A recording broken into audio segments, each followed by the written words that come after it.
I turned this bathroom into this bathroom for $1,059.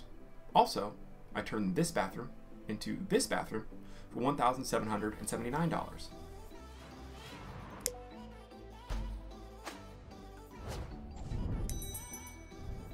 Hey everyone, welcome back. Today is the second episode in the Real Cost series, which is the bathroom remodel. If you don't know what the Real Cost series is, this is a series for investors or homeowners that are willing to DIY an entire project. I'm going to use my experience to break down the cost and the numbers of just the material if you were to purchase them from your local big box stores. Because we all know from the flip shows and from the contractors, they're going to quote you super high. You hear, I'm going to redo my bathroom, and then boom, that's $8,000. Well, if you do all the work yourself and then buy just the material from your local Home Depot or Lowe's or whatever your store may be, you can actually get all this material for an affordable price. And then you have a bathroom that will significantly increase the value of your house for a fraction of the cost. And the only thing you had to sacrifice was your nights and weekends in order to put in the work to get that value. So right now I'm going to roll some clips of my most recent bathroom renovation. So as you can see, this bathroom was pretty rough. Going into it, I had hopes to reglaze the bathroom tile, to save the tub, as well as just paint the vanity and kind of just call it a day, and maybe even reglaze the floor. But as we kept looking into it and kept thinking, the vanity ended up being this type of plastic material that really wasn't going to be able to be painted. Also, it was really gross, and it was all rotted out underneath because the plumbing had been leaking. The shower, turns out the tub wasn't savable. It was like this weird jacuzzi jet tub, which, you know, may have been kind of cool back in the day when it got installed, but I don't really want to take a shower in somebody else's old jacuzzi tub that's like not even a real jacuzzi tub. It's kind of gross. Like, I mean, it looks really gross. Like, let's be honest about that. But I had originally been optimistic just to save some time and save some money. But we ended up having to take the tile out because we found that there was an excessive amount of mold behind the tile. They had just installed the shower wall directly onto the drywall, which was typical back when the shower was installed. They didn't, use Durarock or any type of hardy backer board or any type of like RedGuard waterproof or anything like that. So it's kind of what you expect. But then on top of that, we found another layer of drywall that had mold. So they basically just re-drywalled over moldy drywall and then put the tile on that. So I'm actually really glad we ended up taking it out. In reality, none of this bathroom could end up being saved, but I had tried to save some money as some time along the process. And then the last thing that I had hopes for was to save the floor and some type of like reglazing or painting. But as we were working the house and as I was in there more and more, I found out that they actually had carpeted up under the tile, not super far, but enough to where the tile was cracking, not only on the entranceway, but also underneath where the vanity was. And I was really afraid that it just really wasn't gonna yield a good product. So as I was purchasing floor from the kitchen, which you can see in the last the Real Series Cost episode, I just went ahead and picked up a little bit extra flooring for the bathroom, and it only ended up costing around $350 for the floor in the bathroom. So I'm glad we made that choice. So now we're going to go ahead and get right into the numbers because I know that's why you're all here and that's what you're excited for. So for this fiberglass shower surround, the surround as well as the tub, it was $550 for both of them. I ended up purchasing that from Lowe's, just threw it in the back of the truck, and it installed fairly easily. And when I was putting the shower in, it was right as the pandemic was starting, so guess who learned to do all the plumbing by himself, which is something I never really ever wanted to learn how to do and not something that I had to do on our last renovation. So I installed the tub as well as the drain myself. And I'm glad I did, because looking back, it was a fun experience. So while we're on this side of the room, I'll go ahead and talk about the toilet. We just went ahead and threw in a new toilet. The toilet that was there, like, really couldn't be saved, like everything else in the bathroom. I had gone and optimistic, trying to save it, save some time, save some money, but it just couldn't be saved. So we just threw in a new toilet. I think the toilet was like $200, but I'm not exactly sure. But that's kind of the average price of a decent toilet. I've learned one thing from installing toilets in our last house, is that there's things that you can kind of save some cost on, but a toilet's really not one of those. I bought the $110 Glacier Bay toilet last time, and it probably took me 2 or 3 hours to put it together. It was absolutely terrible. And like I said before, the flooring for this project was about $350. So when you're doing a renovation in the areas like the bathroom or the kitchen, you're going to want to get a floor that's either like waterproof or water resistant. If you're going to get a luxury vinyl plank like that, because the other ones that aren't that, actually they'll start to like peel up at the edges, and it's really worth it to spend the extra money. Because let's say you go with a luxury vinyl plank that's 99 cents a square foot. which there's nothing inherently wrong with that.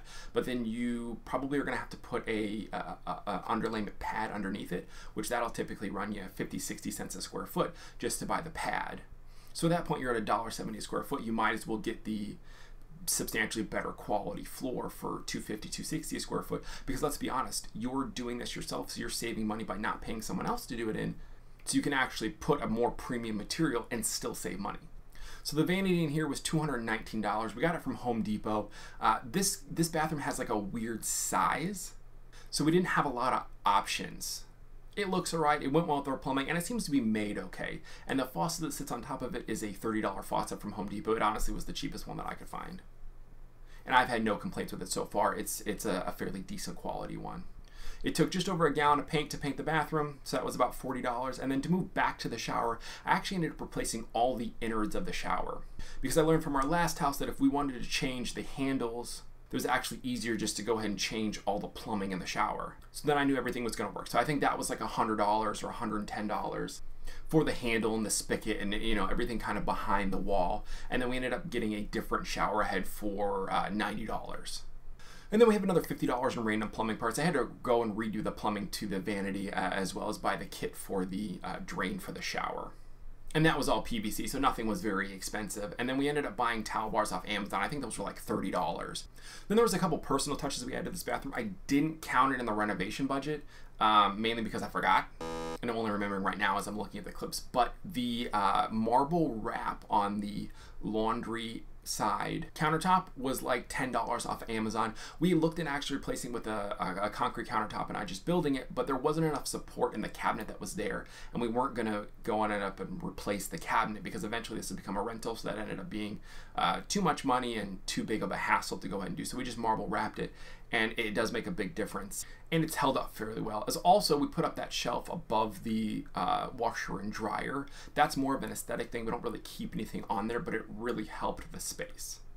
But again, that didn't get counted because it's not really necessary. And I think that whole shelf was $35. The board itself was $15, and then each of the L brackets was $10 from Home Depot. So now we're going to go over the tile bathroom example. This is my favorite bathroom I've ever done. This was my bathroom and our last fixer-upper. We each had separate bathrooms, so this is like my pride and joy. So the tile for that bathroom was 99 cents a square foot. Those tiles were 12 by 24, and the total expense to install the floor as well as the shower surround that went from the tub up to the ceiling. Now keep in mind, we did not replace the tub because those were cast iron tubs. Just the tile, the Dura-Rock, the concrete screws, the thin set, the red guard, the grout haze remover, the grout sealer, the concrete mesh tape, as well as the carbide blade scoring tool, totaled $510.95. Now, if you think about it, does that look like $510 worth of tile work? So the vanity in that bathroom was $200 plus the faucet ended up being about $220 total for that. We ended up buying a light for there, one above the vanity for $100, and then we just put in a standard LED boob light for another $30, so that was $130 for that. We ended up painting it, just over a gallon of paint for $40. We actually bought the same shower head for that shower that we have in our current shower, so that was another $90. I ended up buying $20 worth of plumbing parts. I really didn't redo the plumbing. We actually kept the toilet in that house. We kept all the plumbing. We kept the handles as well as the shower innards, and then the tub, like I said. So I was able to save some money there. Then we ended up buying the same towel bar set off of Amazon that we have in this current house. That was another $30.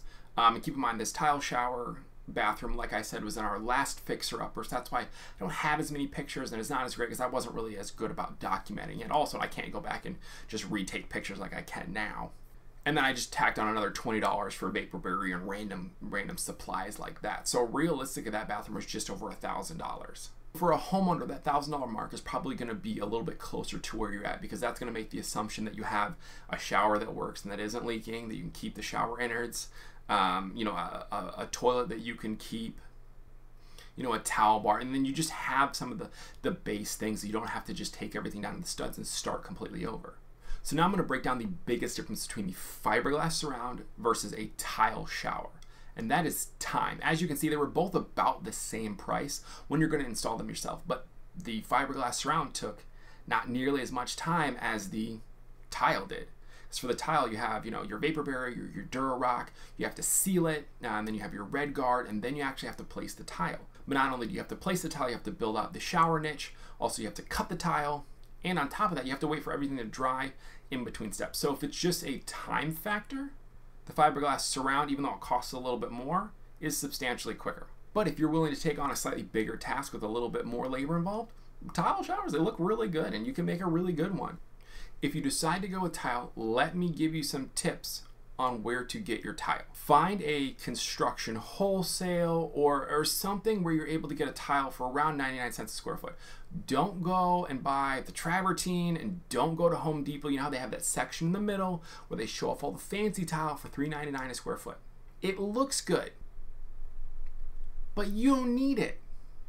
You can find something affordable at a wholesaler, construction supply, on sale. You might have to spend a little bit of time looking around, but let's be honest, you're watching this video because you're interested in DIYing it. You're already willing to put in the time. Just spend a little bit more time to look and find the tile that you want for an affordable price so you can save some money. Because there's no point in spending time by DIYing a project and spending more money. Also, if you're demoing a shower and you have the option to leave the tub, consider it. You don't necessarily need to remove the tub and then put it in one of those flat shower pans. Trust me, it's going to be a pain in the butt. I hope you enjoyed this video. Hopefully you're able to incorporate some of these tactics into your next renovation project in order to save some money. If you want to follow along the series, just go ahead and hit that subscribe button as well as the notification bell down below. That way you'll get updated next time I post a video. See you next video.